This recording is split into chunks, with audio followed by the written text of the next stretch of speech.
The fact that Joseph had, in the proto-gospel, other sons, and it was probably James the Less, as we call him. That's one explanation of how you handle this perpetual virginity of Mary with the children who are mentioned, both sisters and brothers of Jesus. There is no trace of this apocryphal story to be found anywhere in the Christian canon. Yet, it is a tale that circulated throughout the Near East for centuries and would have been known to Arab Christians in the time and place where the Holy Book of Islam was written. The Quran tells of Joseph and Mary's marriage, of Joseph's children by a former wife, and the virgin birth of Jesus. There are lots of women who are mentioned, so-and-so's wife, so-and-so's daughter, the queen of such and such a place. But Mary's the only one that's mentioned by name. So she has a very important role in the Quran and for Muslims. The story of the Annunciation in the Gospel of Luke is almost exactly paralleled in the 19th chapter of the Quran.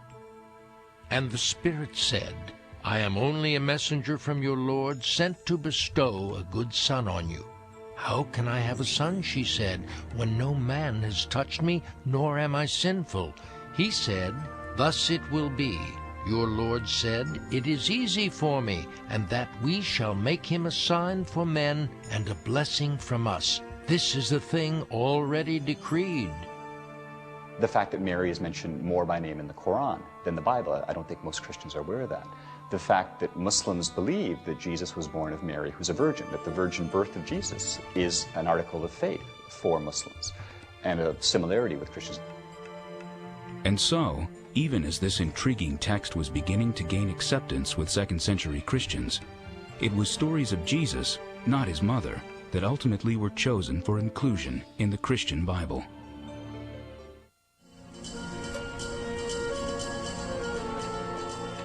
Scholars of the Bible and of the ancient world hope to have, during their lifetime, some kind of a discovery of texts. They hope that there might be some new collection of materials that they might be able to look at. Does ancient wisdom still lie hidden in the sands of the Middle East, waiting to be discovered? In 1945, the story goes, an Arab peasant was traveling through the desert of Egypt, and he tripped over these large jugs in which were codices, books, these 13 codices that tell these stories of Jesus, these stories of the early Christians that are very different from most of what's preserved in our Bibles. And this story is actually quite engaging because the peasant was apparently involved in a blood feud. His father had been murdered, and he was chasing his father's murderer during the time in which he came across the codices. He then subsequently brought the codices home.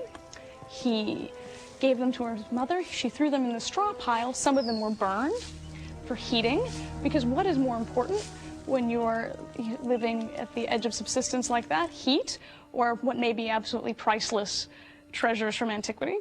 Probably heat. And then the books get into the hands first of a priest and then of a scholar, because he realizes that as he's being chased for having now murdered his father's murderer, that people might very well be coming around to his house, and the books might be seen as contraband. And so they come into the hands of a priest, and then into the hands of a scholar, and then ultimately into the hands of American and European scholars who begin to translate them and publish them. So the discovery of the Nag Hammadi Library is a dream that has come true for people. And as the early scholars glanced at the contents of these books, they were taken in particular by some titles like The Gospel According to Thomas, The Gospel According to Philip, The Gospel of the Egyptians, The Gospel of Truth. These were new Gospels, besides the New Testament Gospels. New Christian interpretations of Jesus that they could look at, and so they gravitated quickly toward these texts. These were texts that not only were forbidden by leaders of the early church, they were never even considered for inclusion in the sacred canon. They were books written by a little-known, 2,000-year-old Christian sect, who thrived for a time throughout the Roman Empire. They were called Gnostics. The Church Fathers said they were heretics. The majority decides what is orthodox and what is heretical. The majority is orthodox, the minority is heretical. The majority goes to heaven, the minority goes to hell for their heresy. The name Gnostic comes from the Greek word gnosis, which means knowledge. Gnostics believed in the basic structure of the Christian faith in terms of Jesus Christ, but had a very different interpretation than what we would call the Orthodox view of Christianity. The creation stories of Genesis, embraced by church leaders, were rejected by the Gnostics. For them, the physical world was a cosmic mistake, created by an evil, lesser God. The Gnostics viewed this world as evil, and even the creator of this world as evil. So ultimately, Christian Gnostics identified the God of what we call the Old Testament as an evil God. The Gnostics also held that salvation would come by means of an inner knowledge, not of the evil creator God, but of the transcendent God, the realm of light and truth. Interestingly, we have some materials from Gnostics indicating that they could be just as evangelical as the next person. We have some sermons where Gnostics would go around and say, "Wake up, brother and sister. Wake up that God within. Wake up that light that is within. You're sleeping, you are ignorant, and it's time to wake up." Perhaps it was their revolutionary ideas. Perhaps it was the growing strength of their movement. Whatever the reason, the writings of the Gnostics were among the books that were forbidden by the early church. One of the most intriguing is a text called the Gospel of Mary. It presents an entirely different Mary Magdalene, not the woman commonly thought of as a prostitute. In the Gospel of Luke, when Luke introduces Mary Magdalene as a disciple of Jesus, in the preceding paragraph, he had told the story of the unnamed sinful woman who anointed the feet of Jesus.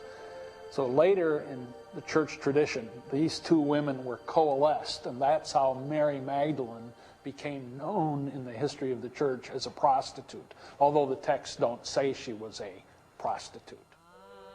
It was the Gospel of Mary, a book not included in the New Testament, that revealed a fiercely independent Mary Magdalene, a woman who was an apostle and a visionary.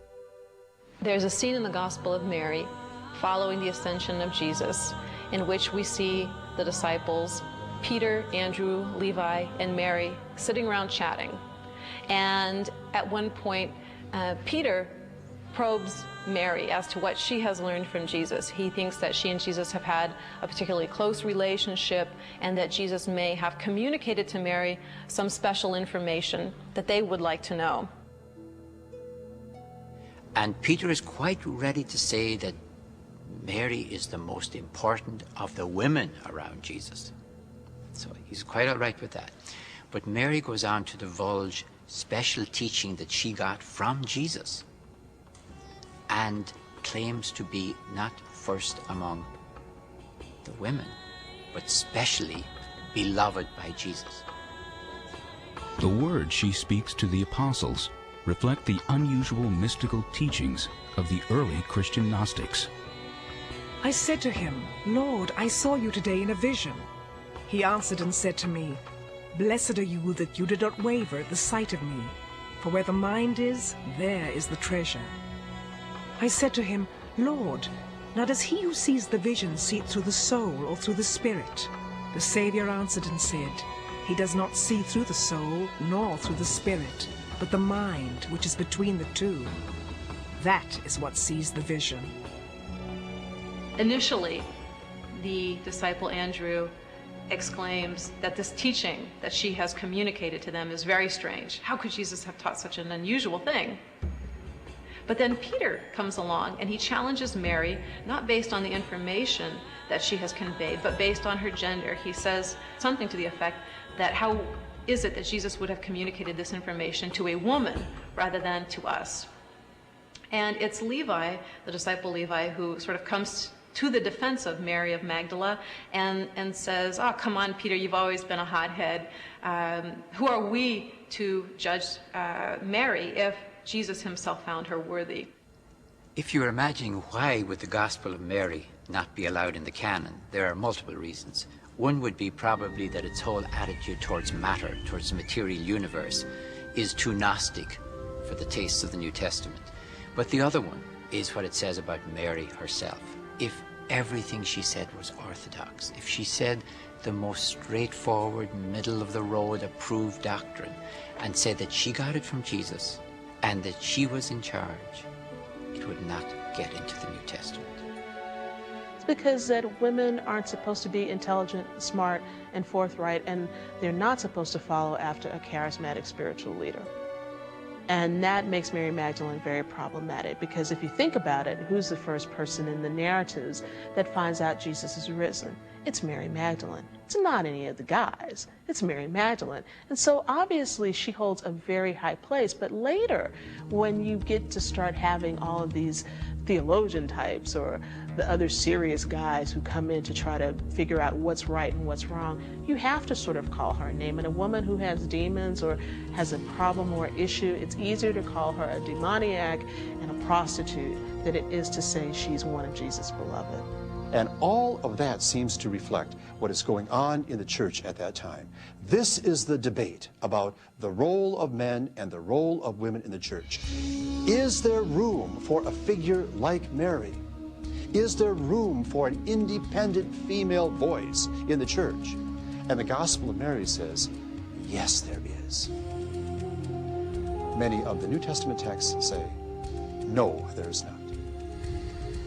By the second half of the 4th century, Gnostic texts were censored by the Church. Bishop Athanasius sent a letter to be read in every house of worship, every monastery. It was a communication that listed not only the books that were to become the official New Testament, but also those that were to be left out. And so the Gospel of Mary, like some other Gospels, the Gospel of Peter, were probably Gospels that were only on the fringe. Furthermore, the Gospel of Mary is through and through a Gnostic Gospel and would not have appealed to what I think would be the majority church that determined the shape of the New Testament. And it seems as if it is very likely that some of the monks near Nag Hammadi heard the pious and powerful and authoritative words of Bishop Athanasius, and they heard him say that there were some books they should not read. And they went to their library, we think, and they cleaned out their library and felt they had to dispose of these books, but they loved these books. They couldn't throw them in the Nile. They couldn't burn them. And so they stuffed them into a big jar, put a top on the jar, and buried the jar safely by a big rock at the foot of a cliff near Nag Hammadi. And so it was that ancient Gnostic writings would remain hidden, waiting perhaps for another generation and another time to emerge into the light of day.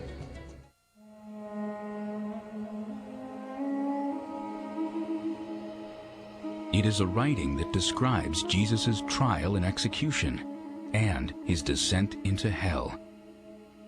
It is called the Gospel of Nicodemus. Prepared to receive Jesus of Nazareth himself, who boasted that he was the Son of God, and yet was a man afraid of death, and said, "My soul is sorrowful, even to death." It's one of those texts that people have known and have been reading for really quite a long time. It ran into some difficulty with the Protestant reformers, in fact, because it was so popular, that they went out of their way to try to squelch the Gospel of Nicodemus, if you will, and to take it out of circulation. The first part of the book purports to be an eyewitness account of the Savior's trial and execution. It includes criminal charges made by the high priests of the temple that Jesus is not only a dangerous sorcerer, but also Mary's illegitimate child. The first part of the book, we can imagine, was written in the 3rd or 4th century because we have testimony to it from church fathers from the 4th century.